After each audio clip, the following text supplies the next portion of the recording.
Hi guys, welcome back. We're so happy that you're here. Today's episode is all about infusing your business into your lifestyle. And this is a question that we want to ask you. Are you feeling like you're really working with your business, but you're separating that lifestyle and you have to work around your lifestyle because you're so focused on the business?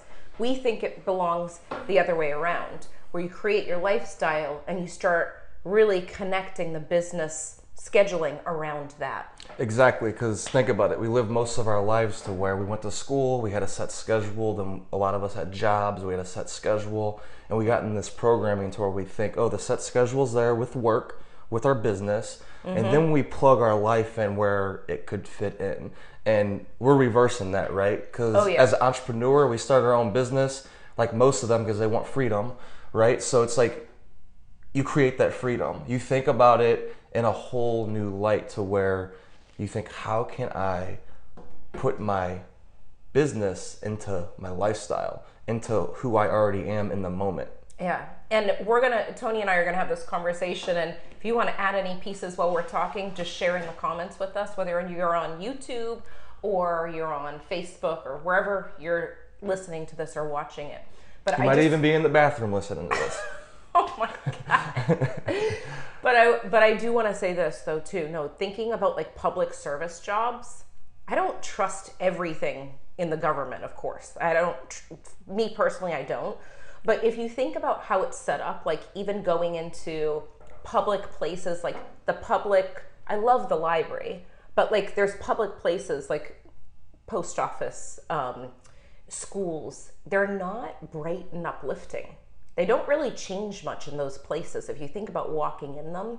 Unless a teacher's creating something out of their classroom, most likely it's going to stay pretty much similar, if you think about those public things. And then also, when do the schedules change? If it's not extended day, most likely they're not going to cut education in half. Even if they see the studies that kids can't learn past a certain amount of time, they're cutting recess. They're cutting art, PE, physical education. PE, music. The most important things for their little brains to develop and use that creativity. I don't trust the system. So no wonder why us as adults, when we get here, we think that we have to fit our lifestyle into our business. Yeah, like 8 hours a day. Yeah, our business is this. This is what we have to do because our clients need us here at this time.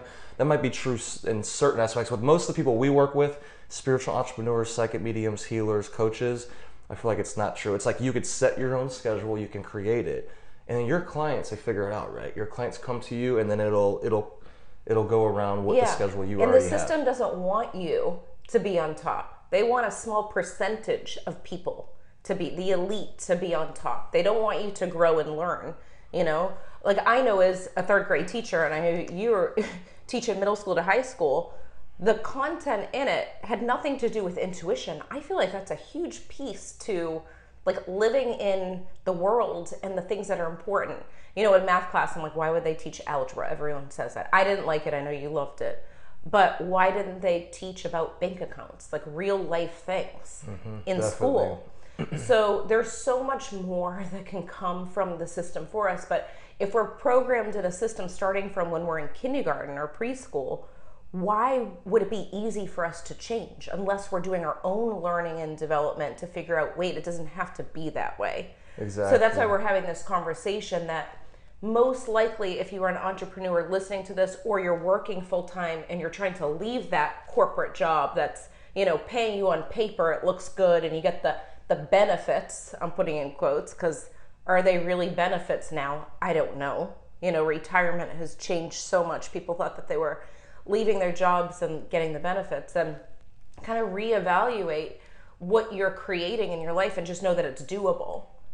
Right, and understand like what you were saying, that of course everything in our body, everything in our energy is going to fight against as we begin this transition. Like at the beginning, you get used to it, like we've gotten used to it over the years. It's been years though, right? So at the beginning, your body and everything's going to fight against it because of what you were saying. Like our whole lives, we were programmed in a whole opposite way. When I don't know if you remember me saying this, but I tell this to some of my business students. When I first left teaching, like I exited, like I resigned, or I don't know how they put in the term. Like I was like deciding, like, should I stay locked in the system and just have like a safety net and say that I'm on leave and come back if I want to in a year? I could have done that. Or I could have completely resigned and just closed it off without any kind of window of having the possibility. To me, I felt like I needed to cut off the energy. Like, this is the sure thing, I'm resigning. When I left, I want to say it was like a week or two after, I was driving. I had to drive by the school to go to Marshall's, and it was during the day, and I was like, oh, I feel like I'm like, I didn't feel like I was in jail when I was there, but I felt like I was like just getting out of jail, like I was doing something wrong by driving in the day. You're getting away with something. You're like, I was driving during the day when everyone was working, and they were behind closed doors, and I was going to Marshall's, and it felt so weird. It So sounds like somebody getting out of the rat race. that's what it is. Now, there's Even though nothing wrong with it. Some people have jobs and they love it. That's a whole new, Well, other and thing, right? I love teaching. Yeah, I like loved it. there's a but lot of people that are teaching, they love it, we loved it, so we get that. It's not, It's- entrepreneurship's not for everybody. It's But the holding cell of having to do it a certain way, and I felt like Yeah. that box, like I couldn't stay in the box. And the spiritual side of things, that was more of like aligned with my heart, even though the children are so important to me. I know that I will work with children again, but in the sense of like spirituality and intuition. yeah, and there's, it's powerful because when I was teaching in the school systems, like, there's part of me that really liked the discipline of having to be there at a certain time and the structure. Yeah. That's a better word. The structure. And then when I transitioned to my own business, it took me a while. Like, my whole body is fighting against it, and it took me a while to like put pieces in to figure out, okay, if I do this once a week, if I do this, if we do this here and here, it's a lot of moving pieces, right?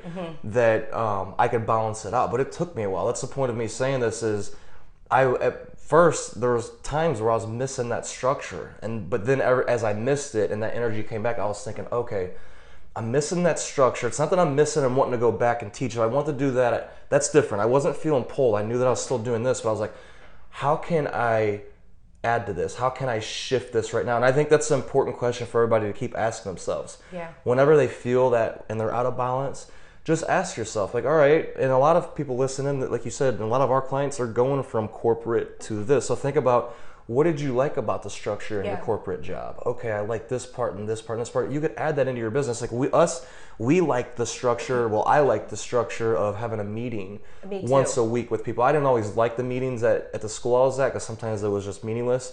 But I saw the value of meeting up with everybody. So I took that structure and immediately we put that into our business. So that's one piece that came from the old structure into the new structure, but then I had to over the years figure it out along the way. Yeah, and that's infusing creating your own structure, because structure is important, but it's like, what structure feels good for me? What's the foundation for the business?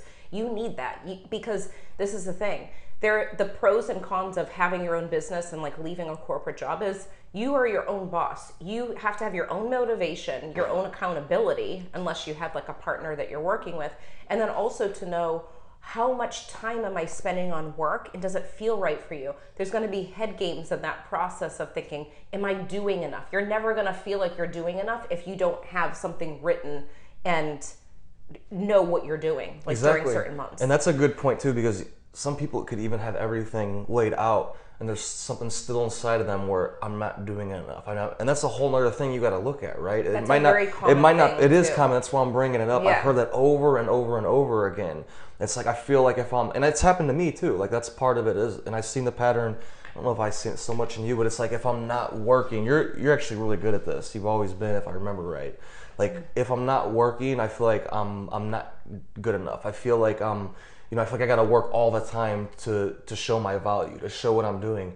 And, it comes with this comes up a lot on our podcast. It's the work addiction thing. It's the only addiction that we celebrate here in the States, right? Yeah. Here in the United States. I don't know if it's true other places, but it's like, you're such a hard worker. Oh, look how hard they're working. And it's like, people say that with admiration about people and respect and energy, which on one end, it's cool. It's seeing someone work hard for their family. But we know that person, as you talk to them and you go layers deep, they're hurting on the inside, right? It's painful, because I don't believe that we're here just to do work all the time. Like, it's the whole life, right? It's everything. Yeah, and if we infuse and integrate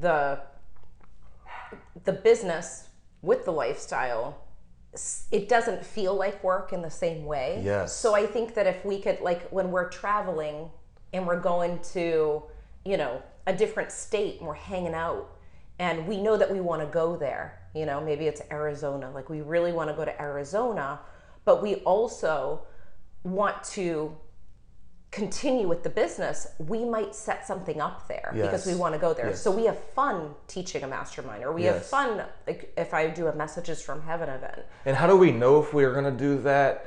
That's a good question, right? How do we know if we're going to set up an event and another thing? Do we look at like, okay, look at the market, how many people's there, all of that? No, what me and you do is how we like live most of our life. It's like our instinct. That's how we make our decisions. We're tuned in with our instinct where we're like, oh yeah, this feels right. Let's go do this here. It's the right timing. Sometimes because there's a big market there, but that's not like, it's not logical. A lot of times it's just, you just know, and that's part of our lifestyle. That's why I'm bringing that up. That's part of our energy and how we work. So it's nice to have our businesses be able to work in that way. Yeah. And also too, like when you're integrating and choosing, like what am I putting in my business and how am I infusing this in? Like you're not going to feel like you're working when you're having fun. But at the same time, if you are like a spirit entrepreneur and you're doing things where you're giving to people, you are going to be drained if you don't set it up in the right way. You can't just give and have no solo time to do what you want to do. Exactly. So I think that's important to talk about. Yeah, that's a great point, because over giving's a huge thing, right? You get helper's high. Helper's high is a real thing. You get a high from helping people, and then also, you know, people listening to this, they're genuine people. They really want to help someone. Yeah. I was reading the article earlier. It says empaths, it's hard for them to be around somebody and feel that they're hurting without trying to help them. It's like our natural instinct. We're not doing it to look good. We're not doing it. It's like, it's just who we are. Exactly. So that's a double-edged sword. There's a double-edged sword there. So that could really play out, especially when you have a business, because it's like, oh, can you just give me a reading, or can you give, you know, can you coach this person, or can I just have a couple minutes of your time? And it's like, it starts to pull on you in all different directions. I don't think people realize that when they're outside of that, like if they're not in this type of business, they don't understand. They don't understand. But it gets to the point where it's like you want to just enjoy yourself and like be a human outside of being on, you know, being on. So it's something to think about. But also, I think it's really important to figure out the scheduling of how many clients are good for you at what time of the day, so that you know that you have built-in time for you to do what you want to do, you know. And that's something that I had to restructure too with my readings, because I know for me it's not sustainable to do just readings. For me, I have a passion for teaching. I also have a passion for readings. But I've noticed over time, my readings during the day went from 5 readings to 4, changed to 3, and I just kind of trust that feeling of, okay, if I'm giving to my members in my mediumship community and I'm teaching, you know, online, or I'm doing mentorship, then I need to figure out what is best for me and my energy, and also have the time to spend with family and friends. Exactly, because you have your services, right? You have your services, and sometimes we think that's what we're going to do for the rest of our lives when we first start. I'm just going to do this service, but then as you get in there, you realize, wait, I either like teaching, or I like speaking on stage, or I like going on podcasts, I like creating products, whatever it is.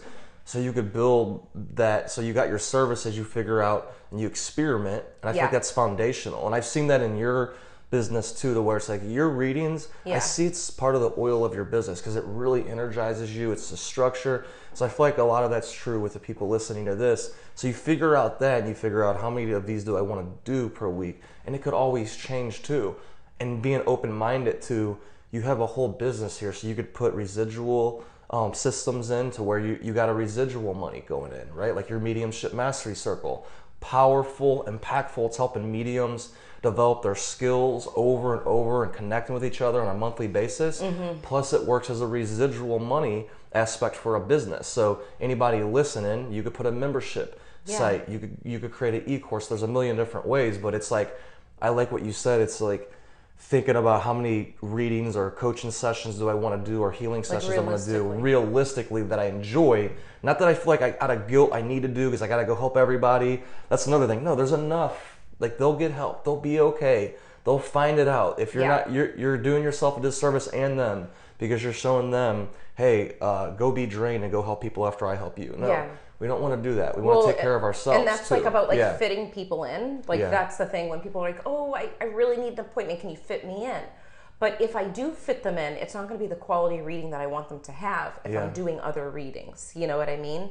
So you really have to stay really strong energetically and know for sure this is what I'm feeling. And I've had enough practice or experience with really knowing myself on what is going to be good for my clients and what's going to be good for me, because really you're not doing anyone a favor by setting things up for them, because they don't know what's happening behind the scenes on what you're doing, you know? Yeah, true. And I think that like at the beginning of the entrepreneurship journey, and even like sometime in, sometimes even further in, when you're locked into the comfort zone of keeping the same thing, it gets harder to want to change it if you're not used to changing it. I just read an article too. You mentioned you read an article. I was doing some research for my mediumship membership on risk takers.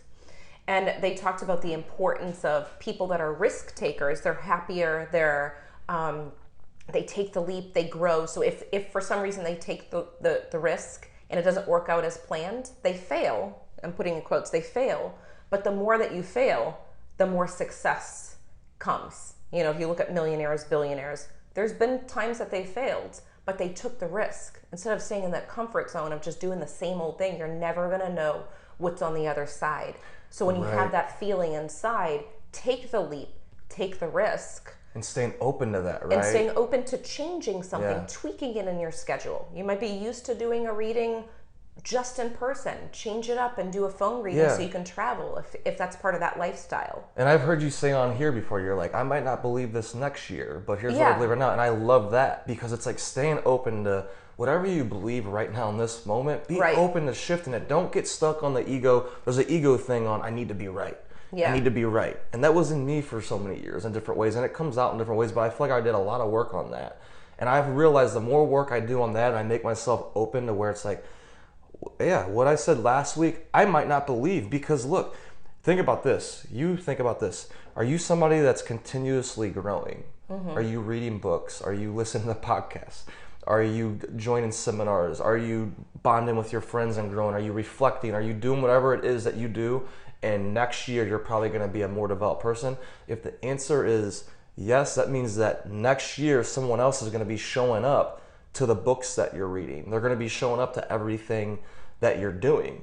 So you're staying open to new insights happening, because you're not working with the same person anymore. Exactly. Yeah, and that's something to think about too, because you're going to notice that things shift for you. And even though it feels uncomfortable, doesn't mean it's the wrong time to make the shift. Because we're always changing. It's That's just actually like a sign. That's one of the signs that it's one of the signs that if it's uncomfortable, it's probably one of the right directions to go. And you'll know, like if you're really in tune with kind of carving out time to be alone and to think on your own, you're gonna know more so. And I think that's important too, because it's easy for us to influence each other too, and we have to have that space in between, because we think the same way, Tony and I. Mostly, like we pretty much, it's not just like we're just agreeing with each other. Like if I don't we disagree a lot, but at the foundation, what you're saying, foundational level, stuff, the importance of like the business and the lifestyle, and you know, even we talked earlier about the Airbnb, and we were saying that we created that for our lifestyle. We knew that we were going to be traveling to St. Louis. We know that we want to invest in property. And that's where that kind of was born. And we were talking earlier about the importance of not just having one source of income. You know, you're helping all these different people with the spiritual business, but don't get locked into just doing that. There's other ways that you can get excited about different things that work for you. Yes, exactly. And so as you're building your business and you're doing these services and you're building out and this money's coming in, that's what happened to us. We realized year after year we're spending thousands of dollars renting Airbnbs and some hotels in St. Louis. And we're like, wait, we did the math, we broke it down, and we already knew we were going to buy a St. Louis house eventually, but we started to do the math. We're thinking, wow, if we just buy a house, like, and rent it out through Airbnb, we only got to rent it out this many days and it could cover the expenses. And even if it only did this many days, like a small amount, we don't mind paying this much because we're already paying thousands to rent somewhere. Now we get to own it. And we did all this stuff, right? And it started with our end goal. Like you said, we already knew we wanted to invest in real estate. We already knew what you just told them, that we want multiple sources of income. So that way we're not just dependent on our business, so we could bring the money in and then start to do more good and more good and more good with it. So it's like you're thinking about your overall lifestyle, what you want to live. It doesn't matter if you want to travel or what it is. And you're setting up strategies and you're setting up different pieces of it, investing, right? Either investing or where money could come into you, or maybe you're setting up an Airbnb, right? To where now you have a vacation house and money's coming into you. Yeah, because our values are connected to, not in any order, but our values are family, our values are travel, integrity, creating high energy spaces for people to have miracles occur, and of course, money is another important value. It's a currency. It's a beautiful piece of currency that is exchanging for us when we want to do the things that we want to do together and with family and travel. Like it doesn't matter. You can't make it work any other way. Like that for us, like that's how it is. So it all flows together. And the Airbnb was the perfect match. It was perfect because it's not only flowing in money and profiting now it's flowing in energy from humans. They're sending us messages saying how much they love and staying in memories. our place, telling us how like they went to their daughter's dance recital in our neighborhood and everything. The energy of it was perfect. Or they had someone that lived in the neighborhood that was their mom or their grandparents, and they were able to stay in our place. And it was perfect for them. It makes special and it's memories. Like that energy, I receive it every time I read. That's part of receiving, right? Because it's what you were saying. Like we value creating spaces that allow miracles to happen for people. That's how we say it. The whole point of going back to St. Louis was to be able to be with our nieces and nephews and have them sleep over and have our family come over for barbecues and do fun things like that. And that's what happens too, is like we have so much fun, playing mini golf in the backyard, like doing different things just together. And it's a space where people just come over whenever they want. That's what I love. I love that. So it's like, it just makes my heart happy thinking that, it happened. It happened really quickly. It was a big risk. We did it during pandemic. And that's one of the risks. It's like taking the leap and the risk when you feel that nudge, trusting it, and testing it out and figuring out if it works. Exactly, because you brought up a good point. We started an Airbnb business during the pandemic. We weren't looking at the outside world. Our instinct just told us. Yeah. Lindsay and Tony, now's the time. We're like, all right, logically it didn't make sense, right? It was probably one of the worst times it seemed to start that, right? It was in winter. February was the first month. Yeah, so... And it's worked ever since. So it's like trusting your instincts. That's what this tells you. Like, create a business and a life that you love by trusting your instincts and learning from other people and taking different nuggets from each person. Like, you don't got to believe everything we're saying. Just use stuff that resonates with you. And some people listening, before we kind of exit this episode, your values may look different than ours. Your value might be like you want to be comfortable in your home, on a lot of land that's in the countryside. And that's your value, is you want simplicity, in different ways like that. Like we like pieces of that, but you have to get so clear. The only way that you can get clear is if you actually take the time to do it. Even if you take 10 minutes and list out everything that's important to you and write it down and know that it doesn't have to be so far away. Normally it's closer than you think. It's just, you need to get it out of your brain and on paper and see it and get very clear and know that you can create it. And it's going to be with the action steps. And there's always going to be a risk involved when a big move is taking place. Exactly. So think about this. Think about it's 2 years from now. From this podcast episode, you had this insight, you had this instinct, and you followed all of your instincts. From here on out, the next 2 years, you went through your fears, everything. Write down in the present tense as if it's actually happened. So it's 2002 year, whenever you're watching this, it's 2 years from the date. And you write down that date. In the present tense, you write down what's going on in your world. Like your lifestyle, your business, exactly what you want. And then you come from that space.